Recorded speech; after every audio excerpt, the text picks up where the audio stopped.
If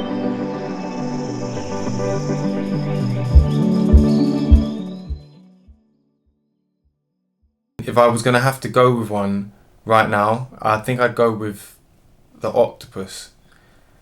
Because one, these cephalopods are like, they show the most alien-like intelligence that we have on the planet. But I think they are intelligent in a way also that we can't comprehend, that I'm trying to take a leaf out of their book, where they are so aware and of the moment that they're in. And I mean that in the sense that they are able to adapt, not just color-wise, but like texture-wise to their environment. And I think life is, especially my life right now, is all about adapting and moving and really like assessing and making things work for different places, for different people, and kind of bringing as many people on board as possible. And I don't know why, but octopuses inspire me for that, because they're the creatures that I think are the most intelligently aware of their environment and so inquisitive. With basically 8 brains. They have like a central donut brain, and then each limb has its own brain.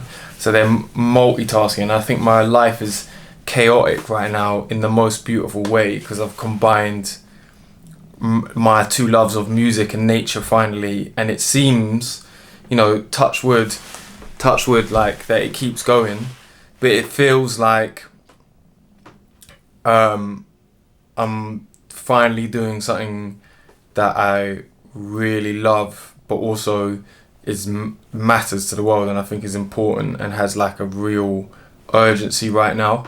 And I feel like there's 1,000 people wanting my attention at the same time, and it's a madness juggling it. But if I could just have like an octopus's 8 brains for a minute, I'd probably make it a little bit easier. It's mad to me. It's actually crazy that we've reached 1 year anniversary of Earthling coming out, because I guess it's not until you actually look back at what has happened till you realise how much has changed. And also it gave me a moment of pause to really be grateful for this last year that's happened, because before that it was Earthling is my album that was like 4 years in the making.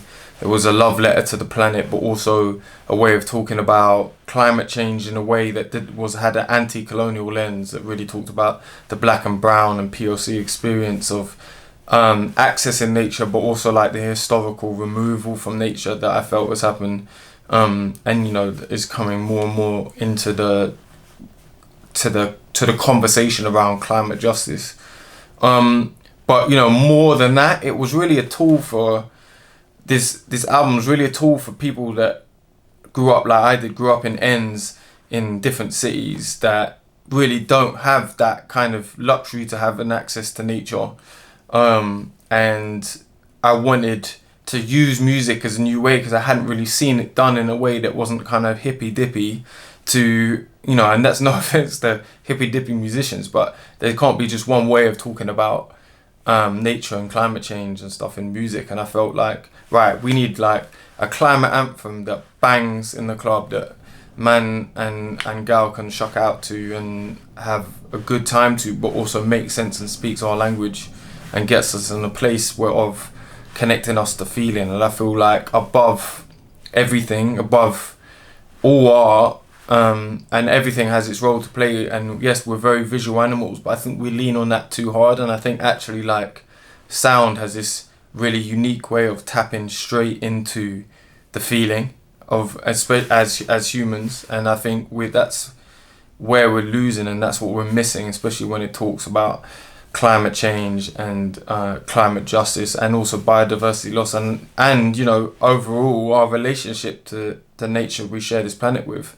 Because it's not something nature isn't something we share the planet with, it's something that we're part of. And I wanted to put that into music and try and get it to translate in this way of feeling, not just through listening but also live performance. And I think judging from the year that I've had, like first time doing festivals, like not just in the UK but out in Europe, and You know, I'm going to New York now and going to be doing a panel at the UN. It's all mad, and people now paying me to talk at different things, which is mental. Like most of my boys are like, I can't believe people are actually paying you to run your mouth off, but it's been amazing, and I'm beyond grateful. And yeah, it's a sign that you should, even if it looks like two things aren't supposed to go together that you want to do, like find a way to make that happen. And Earthling was really the seed and the beginning of that.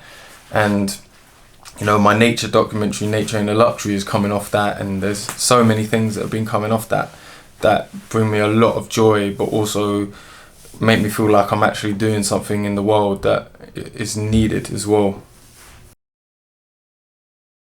If there's one thing that people could take from listening to my album Earthling, I think just simply to be better Earthlings. We're not the only Earthlings on this planet. When people think of the word Earthling, they think humans immediately, but a tree is an Earthling, a zebra is an Earthling. That's why it was the front cover. An ant is an Earthling, a mushroom is an Earthling. Like, we are a planet of Earthlings, and everything else is working in the system to make that work. It's part of a harmony, and it's like we have slightly forgotten.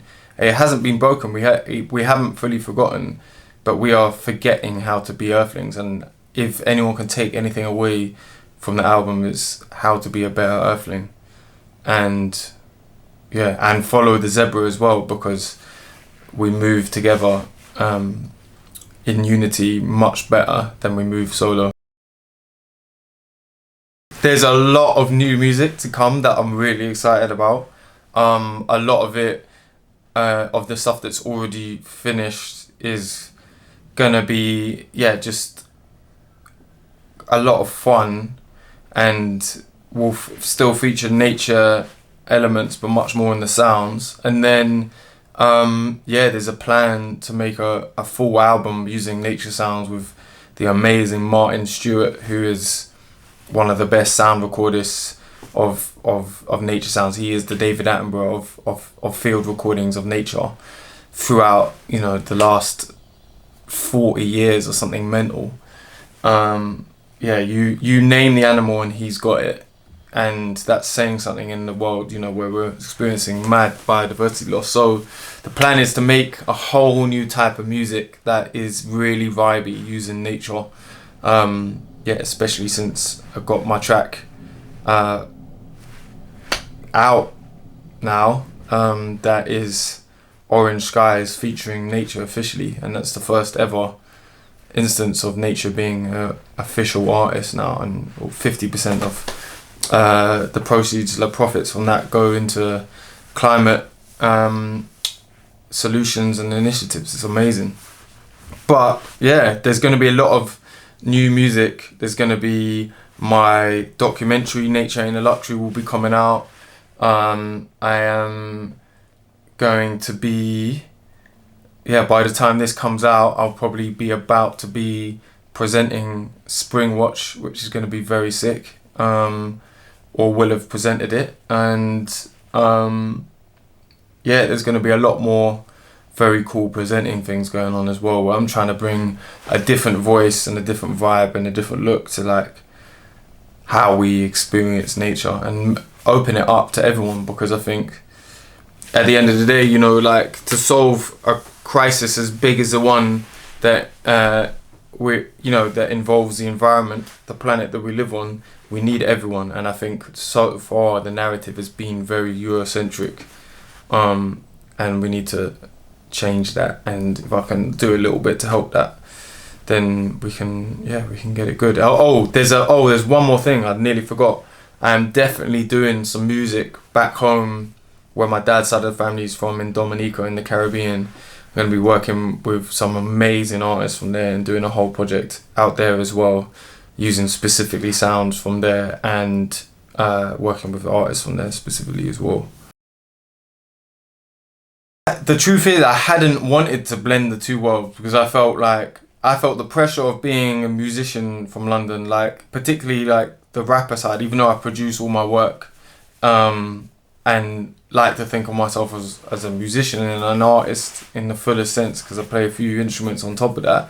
But you know, a lot of people see me as a rapper, and I was already like, you know, I'm already coming with like a different approach as a rapper. Then adding this nature zoology side is like, how they're gonna market a rapper that is from ends in London but knows about like Hymenoptera and social insects and stuff. Like it's one of those things that I was just like, I can't see how that's gonna be marketed. And then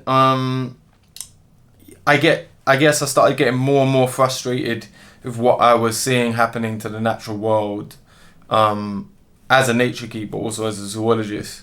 So I started, you know, speaking out on it a bit, using my platform as an artist, but not combining the two really. And then I was pulled in much more. I mean, it usually takes something to happen to you personally to really bring you in, and something that you can really relate to, and that's no exception for me.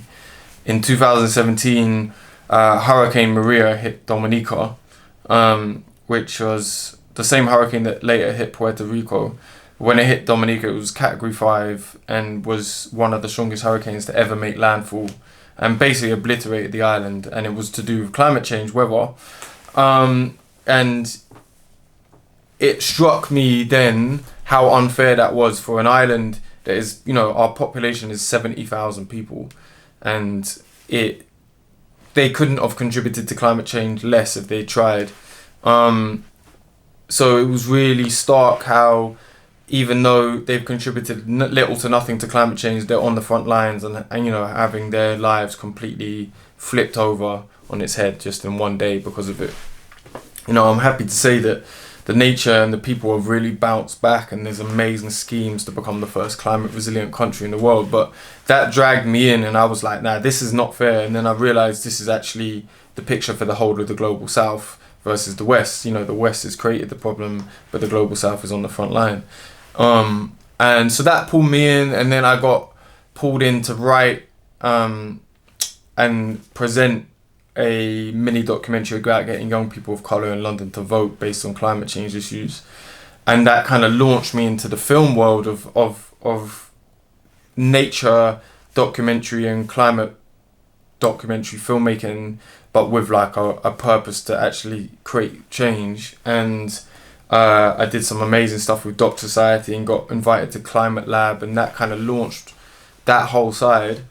And then really during COVID, you know, the one moment that happened is after those crazy years of COVID and everything just kind of crashing down, and having all the time in the world to reflect. My sister just said to me, like, there's no time in life to just not be your fullest, most eccentric, geeky self. You need to combine your music and your nature, and that is your unique, like, that's your USP. I hate to use that thing, but it's only that because that is actually me.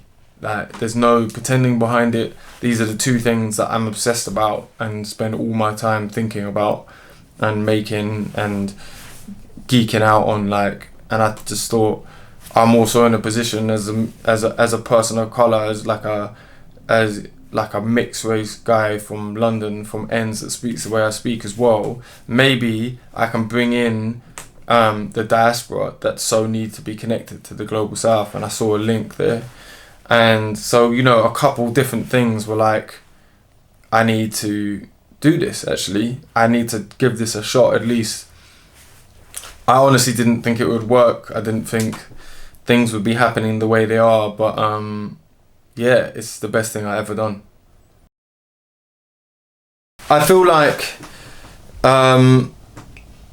one of the best things about this last year is I've got to meet so many incredible people, and one of the highlights of that was going on a workshop organised by New Constellations, where I met people that were from every walk of life that are involved in doing things that are fighting climate change and doing things for the planet, and to try and make the world a better place to live. And I've met many people that are, you know, even more passionate and more knowledgeable, and have been doing this for 5 times as long as I have, and it's really inspiring. But the thing that I found is, and that really came out of it was that we were looking at the world and systems change, and what can we do to make that more like nature, not just in the way that it supports nature, but literally in the structure of it itself, from governments to communities to the way cities are organized, to way companies are organized. And one term that we coined in that was mycelial leadership, and it's where we base the organization of a system very much based on how mycelial networks work, where nutrients are moved to places that are needed, like in a forest where a tree gets cut, another tree will send nutrients via the mycelial network to help support that tree, and it might go the other way another time. So it's about putting resources where they're needed in the right time, but also expanding the idea of not having so much hierarchy in the structure, but having something that lives and breathes, and is very much interdependent, but also self-sustaining nodes of inspiration. And I wanted to make Nature Ain't a Luxury as an organization be exactly that, and have art and nature at the heart of it, where we can, it's not like an NGO or a charity, it's something that is able to be artistic and actionable too, and actually has the ability to influence as well. And my dream for it is for it to get to a place where, you know, one of the core things is taking young people of colour out into nature, not just in the UK, but back to places where we're from, but also because the experience itself, I could talk forever, but you know, one experience in nature will do more than any word can say. That's, you know, that's how I connected to nature. That's how I think everyone has that moment when they connect to nature on a personal level, and have a wildlife interaction. And I hope I'm able to do that with this company, but also it'll have an arm for artistic marketing, and also creating art around and using nature, and supporting other projects, and buying land back to protect in places, and helping indigenous communities that I've already got great relationships with, and expanding that. I want it to be a hub of progressive and positive change that has art and nature at the core of it, and working with the planet at the core of it. And yeah, I'm really excited about it, and we got funding for it, so you know, that's really, it's happening, and I hope it's somewhere that is inspiring for people to come work. I want it to be a hub of like a lot of these genius, brilliant, good people to come and play with science and art and nature, and put it all into one, and hopefully make a positive change. Because my God, we definitely have the negative versions of these organizations. There's many bad parts that are anti-progress and pushing destructive narratives that will leave us with no future on this planet. So it's about time we took a bit of inspiration from Mother Nature and create an organization that works with it. What's the biggest lesson nature has taught me? That I'm tiny and insignificant, and not in a bad way, in the sense that it's like, actually, you know, I take that back. It's not that you're tiny and insignificant. It's actually that you're super significant, because you're part of this huge system. Even if you feel like you're not in moments, especially when you're living in cities, it can feel like you're not connected to this planet, and that's, you know, an awful thing that we need to change as human society. But the reality remains that we are connected to it, because we cannot breathe without it, we can't eat without it, we can't exist without it in any shape or form. And if you don't believe me, try going to space and seeing how long you'll last. We are part of this planet, and we evolved to be part of this planet. That's why we can exist here so well, because this is us. And it's, you know, I think the thing that nature has taught me so much, whether that's through being in nature, whether that's through taking like medicinal like mushrooms or plants that have, I feel like, is nature just letting you glimpse a little window of it a bit more, like putting on Mother Nature's glasses a little bit, I feel that it is showing us that we are the point where my skin or my body, where I feel like it ends and something else begins, is actually far more blurred than we would ever imagine. We are so part of this phenomenally complex, amazingly reliant on each other's system. Every single organism in here is there for a reason. Every single organism has a purpose. And, you know, we are walking around in a universe of complexity of different lives that are happening all over the place. Like, you know, like if you think about a tree, if you cut down a tree, you're not cutting down a single tree, you're cutting down a universe. How many bugs, how many like birds, how many different animals live on that, how many fungi are connected to it, how many other trees are connected to it, and how much knowledge that creates and or water it puts into the environment. And if you think of yourself like that, you know, we have, you know, there's that classic fact that there's more cells of other animals in our bodies, other organisms. They might be microscopic, but more cells of other organisms in our body than our own. We are a walking universe too. So, you know, value yourself as like that tree, and it should hurt if you see a tree cut down because it's part of us. We are losing a limb of ourselves. And, you know, we may not recognize it until that last tree is cut down, that it is totally part of us and we cannot live without it. It is like cutting off a limb. And I hope it never gets to that. I hope that we do realize that. And I think, you know, you and everything we're doing here is a good testament to that. There's been two places, Dominica, in the Caribbean, back home in Dominica, just by one of the many waterfalls we have, being able to drink the water in the river because it's so clean. And I know sadly that's so rare on the planet. It's this pristine, vibrant place in the Caribbean that needs to be saved at all costs, and kept how it is, because it's a very special place. And the other happy place is lying on a rock in the river Ilakulin next to Yactan Yaco, which is in the Quechua community of Serena near Tena in the Amazon in Ecuador. And that place, I lay on that rock just listening to the sounds of the Amazon. And this is in my boys' community they invited me to, and being there with their invitation and being shown nature through their eyes, like a community, a nation that has lived in the Amazon for thousands of years. Like, there's nothing quite, there is no scientist on earth that could show me an ecosystem as well as they could.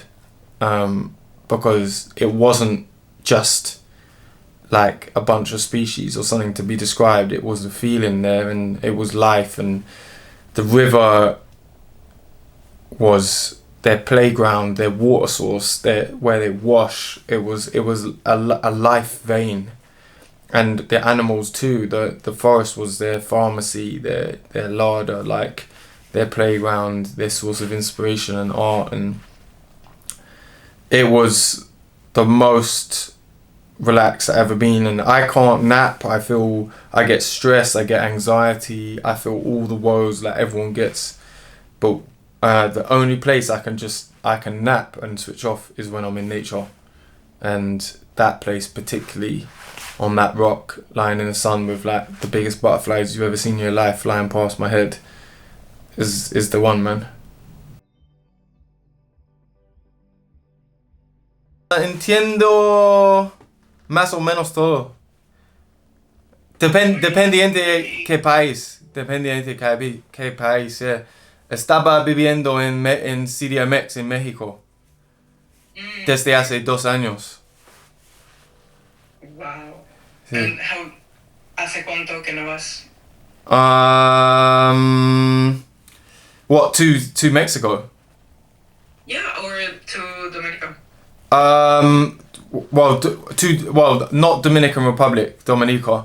So weirdly, where I'm from doesn't speak Spanish. It's English speaking.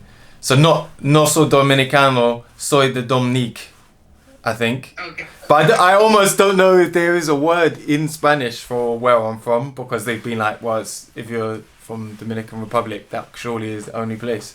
But there's another island called Dominica, which is down in the Lesser Antilles, next to like St. Lucia, Guadeloupe, Martinique and stuff, and it's English speaking.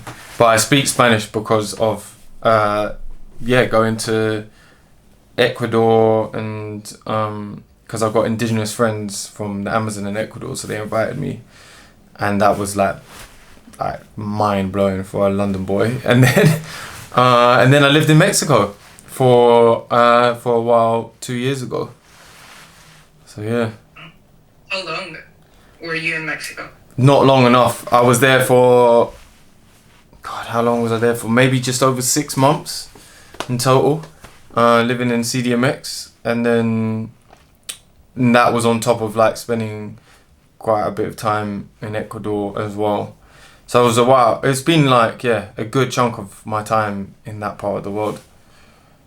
Nice. Yeah. Oh my god, we were getting derailed from the question, but I'm so happy to hear that. Not often people that travel to Latin America go specifically to Ecuador. We're such a small country. Ecuador has got to be one of the best places I've ever been in my life. It's like a small country, but it has everything in it. Like in terms of nature, it's just ridiculous. And if it wasn't enough on the mainland, you also have the Galapagos. Exactly. So it's like, it's got to be one of the best places on earth for nature, if not the best. Wow.